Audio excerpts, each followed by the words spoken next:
You always will be called the devil if you don't follow the dogmas. So you should, first of all, I'm talking to the young people. You guys are all old people. The young guys, don't follow the dogmas. Everything this guy said here, it's true. Nobody's here to saying things that are not true. And you should take the truth that they told you and just stand in the shoulders of each one of these guys and just try to see way ahead of what they can see now. And I think a good example of this is Dr. Lexell. I think you heard the name here 2 or 3 times already. Why did you hear his name? Is because he was not full of dogmas. He came up with a completely new thing, and one of the sayings that Dr. Lexell used to teach is, if you see something once, it's interesting. If you see it twice, it's true. Publish, and let the people that don't have good ideas try to follow it and see if it's true or not.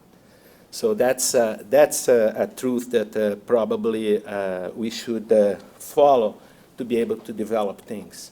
I was asked to talk about something that people hear a bit against it, at least the neurosurgeons. The radiation oncologists, I think, would be in my side, but they are less aggressive than the neurosurgeons. So they will not protect me, and I'll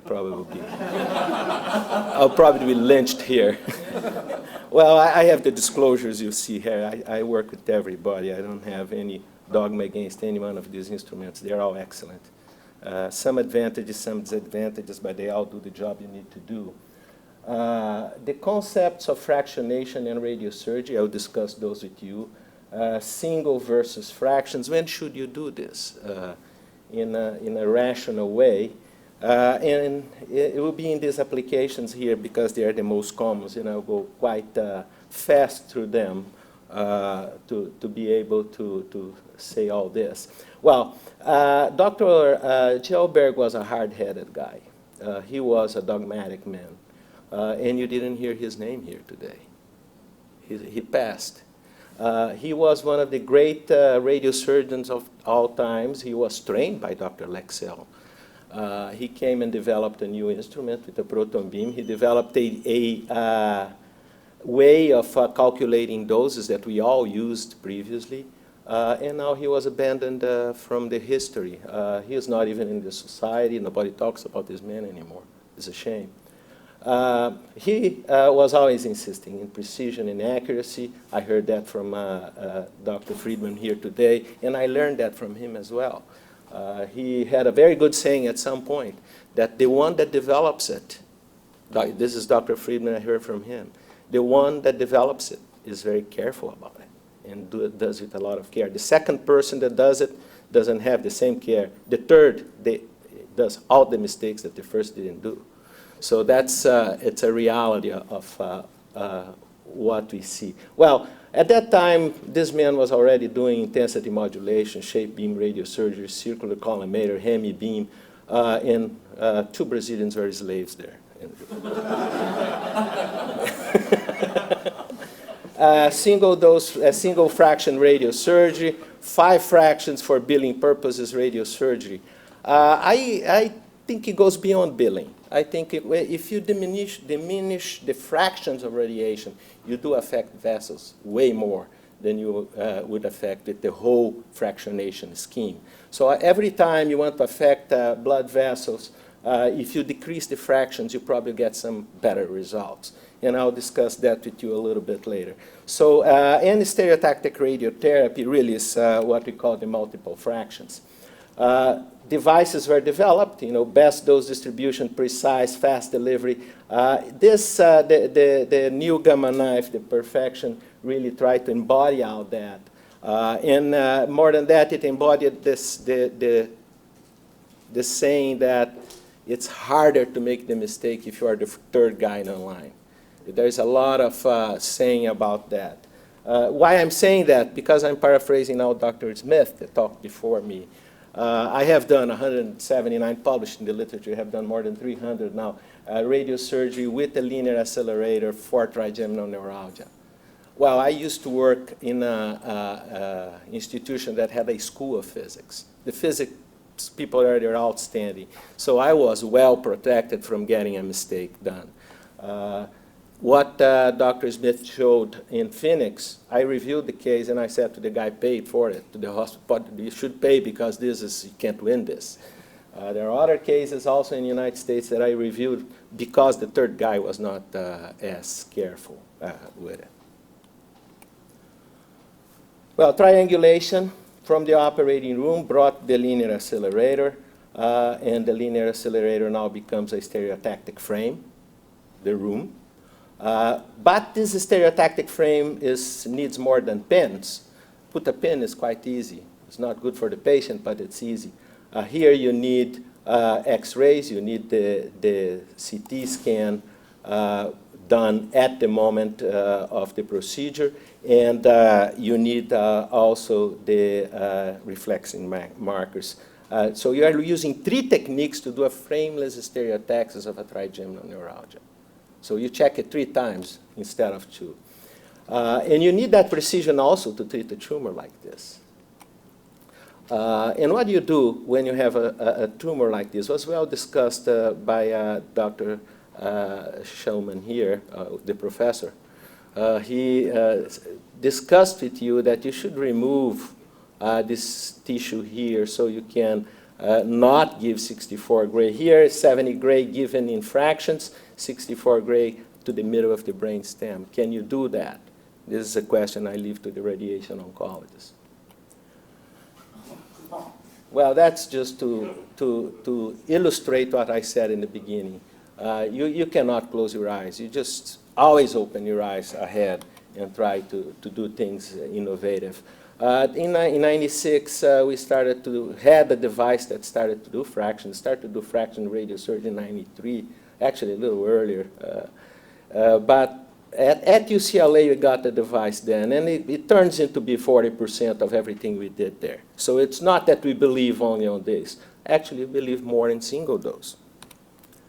As an example of what happens when you do a single dose. If you immediately after you treat, this is a low-grade astrocytoma here in a young girl that we treated. When you give a dose to the gray matter, you have increasing glucose utilization in the next 48 hours, explaining the seizures that you can have after you treat an arteriovenous malformation. Therefore, you should protect the patient with anticonvulsants if the patient has a history of seizure. Demyelinization and edema, breakdown of blood-brain barrier, so you got the gadolinium there is extravasating, and you got the edema, and then you have the follow-up a little later, you have the neuronal death, and you had a complete resolution of all that problem you had before, and you basically are getting a ischemic lesion. This is the classical lesion of Dr. Lexell, and this is a classical lesion of a gamma knife when they were not using a second check. You end up getting in the internal capsule if you don't use at least 2 techniques to check everything you do, MRI and CT scan. If you are doing 0 to 5 fractions, you are treating what's oxic, gray. If you are increasing the dose to 12 gray, you start to treat hypoxic cells, and you get a little bit more of cell death. Now, when you get to the 12 gray, you get into vascular damage. That's why when you have 12 gray, you have about 30% obliteration of arteriovenous malformation. You have a 30% obliteration of hearing because you take the labyrinthine artery and other structures as well. So you need to be concerned when you have the 12 gray radiation. If you look at the alpha-beta ratio, this is the best we have to calculate things. So let's use this Dr. Witter's graph. You see the 2, alpha-beta ratio of 2, let's call it the brain. And if you are giving now the 18 gray, that is for AVMs and for metastasis, a good dose. A lot of people use this or more.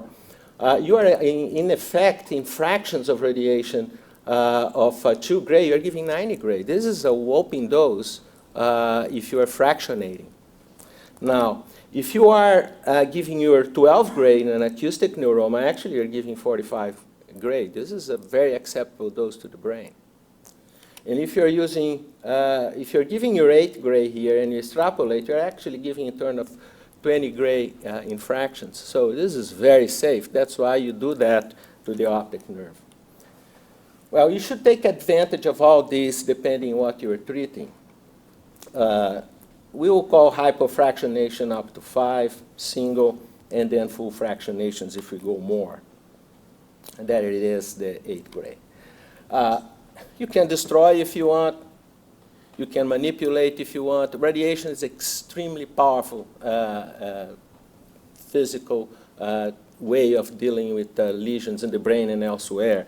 So you need to know how to manipulate it well for different purpose. For instance, to increase tyrosine hydroxylase in the substantia nigra with a 3 millimeter collimator, precisely place the lesion there. These are tests we are doing to see the precision of our device before we start treating trigeminal neuralgia and other applications that needs precision. The penumbra dose of less than 40 gray leads to this growth factor increase in this area. JFP increases there as well. Well, what happened, I'll pass through now the clinical applications in a very fast way. I don't need to review the literature because each one of these applications were very well reviewed already. So if you irradiate a nerve, this is a peripheral nerve of a pig, with a dose of 90 gray, basically that's what you get. You get a demyelinization.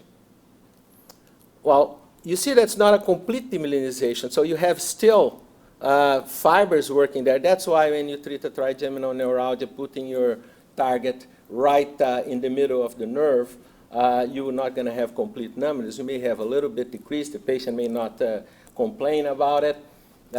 Mind you that we saw today here by Dr. Schlesinger that all this is moving. So if you're putting a target here and you think you are precise without movement, this is moving and you're probably moving here, and that's why you don't have immediate pain relief. You have a little later, a little later. It varies. You have a mean pain relief in terms of a month and a half, 2 months in the literature. Now, if you take this, target and put right in the entry zone, now you are getting not only Schwann cells, but you are getting oligodendroglia now. That's another type of myelin that's way more responsive to radiation, and that's why you should have a little bit more numbness and also a little bit better results. More so if you believe that the blood vessel beating here is causing a very unique demyelinization that causes the shock of the trigeminal neuralgia.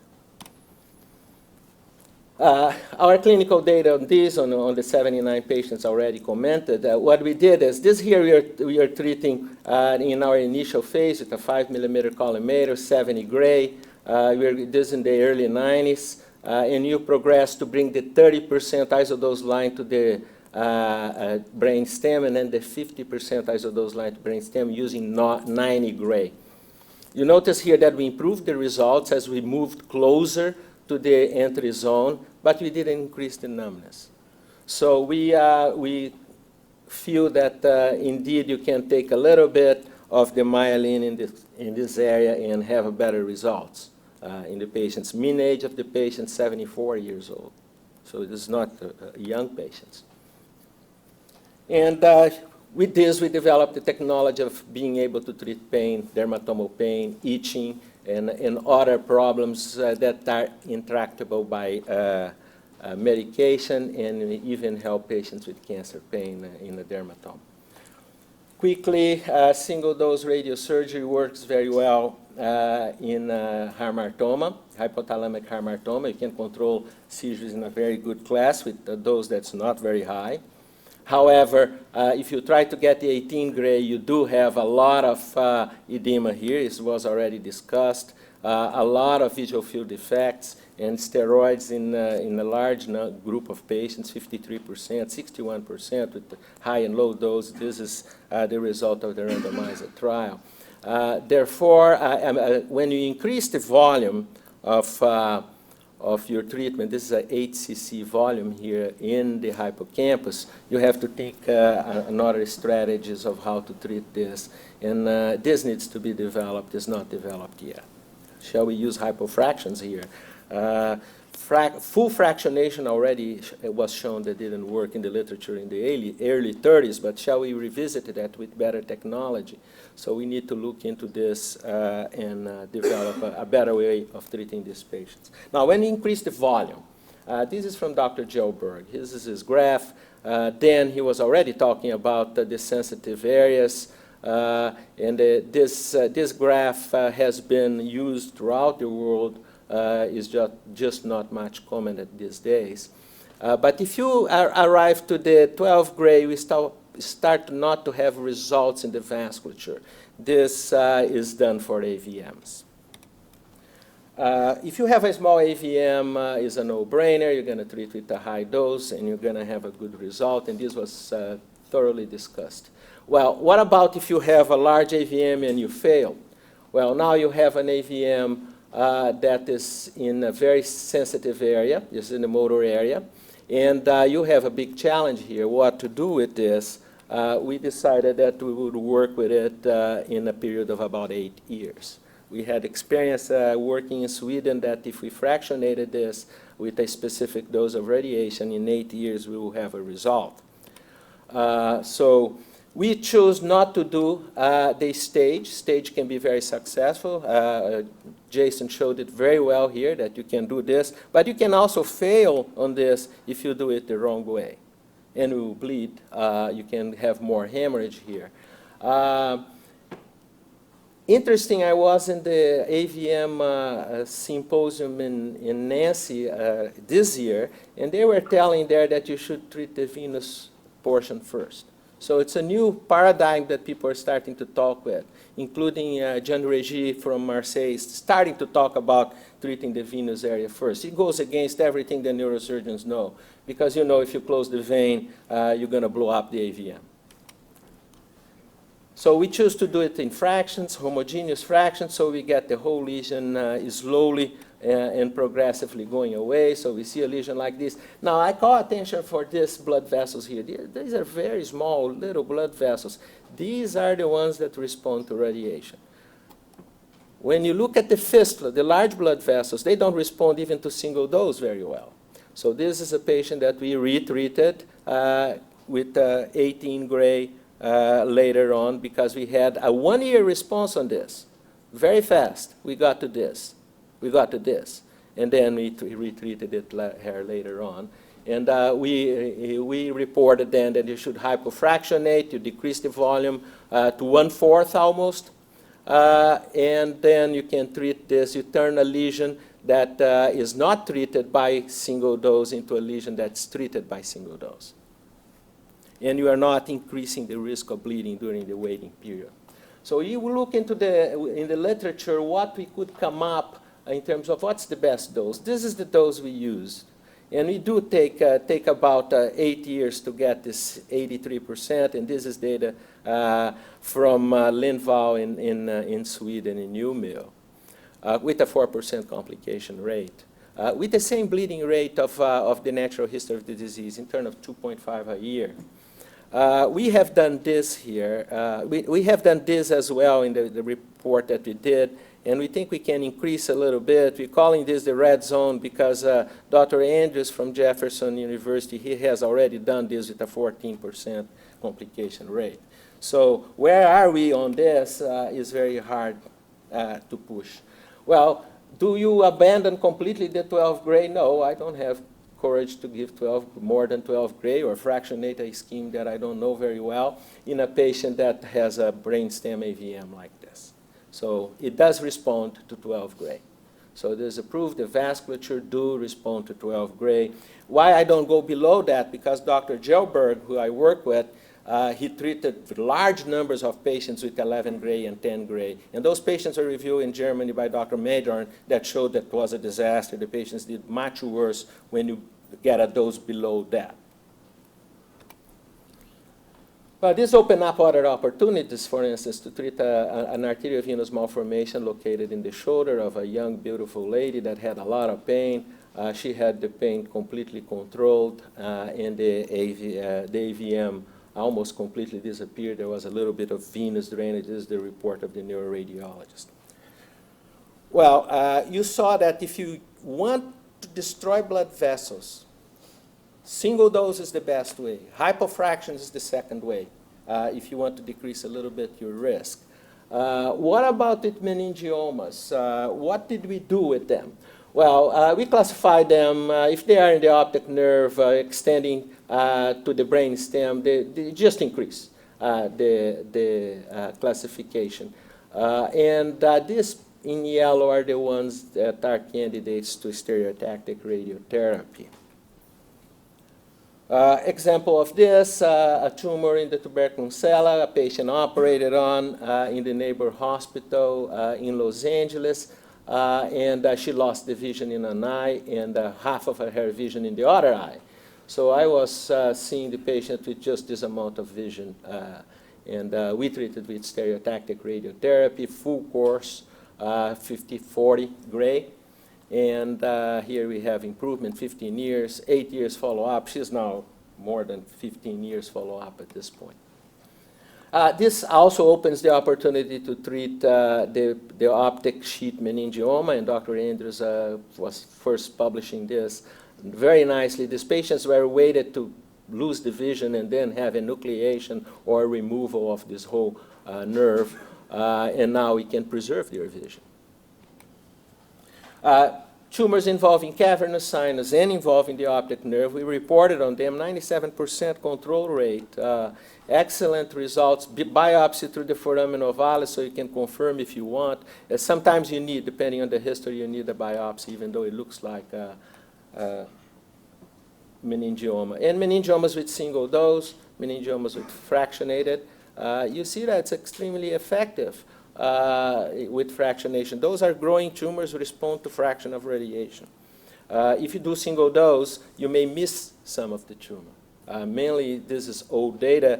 We didn't have the same imaging technology we had today. Well, what about hypofractionation?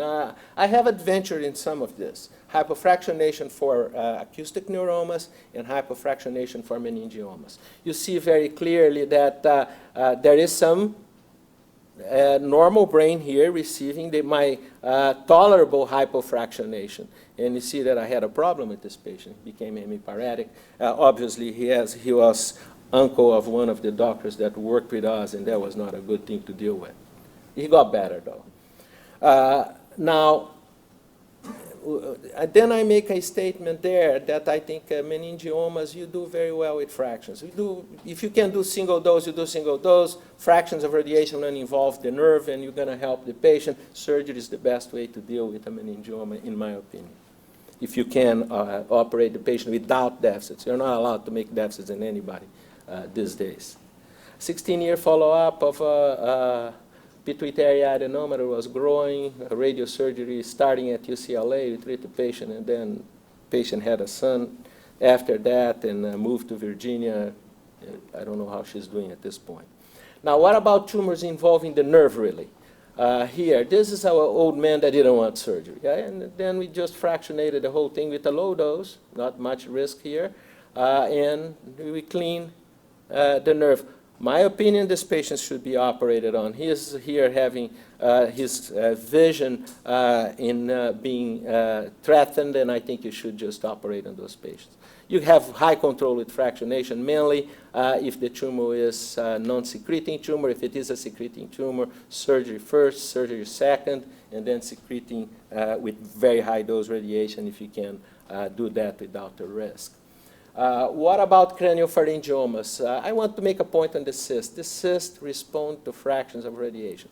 A cyst that's completely involving the optic nerve. If you do fractions of radiation tolerable to the optic nerve, and I would not recommend the 5 fractions or the 6 fraction of the hypofractionation, because I don't think we know enough about that, and the deficit's too severe. If you get a blind person, you don't want to tell anybody you did that. So you do here 50/40 gray, tolerable in the nerve. This cyst will not respond immediately. It will grow through the radiation. So it's recommended that you have a Maya reservoir, and you image the patient throughout the treatment, and you drain the patient if needed. But in 4 months, the cyst start to decrease. So it is a good treatment. It's a non-invasive treatment if the patient can tolerate without Ommaya reservoir. Example here, a patient with a craniopharyngioma operated on, a cyst start to grow. Because the patient had a transsphenoidal, we could put a stereotactic needle, drain the cysts is there here. We irradiated this with single dose in 1996. Followed the patient for 9 years. 9 years down the road, his cyst grows again. So now here we treated stereotactic radiotherapy at this time. And we are following it hasn't grown.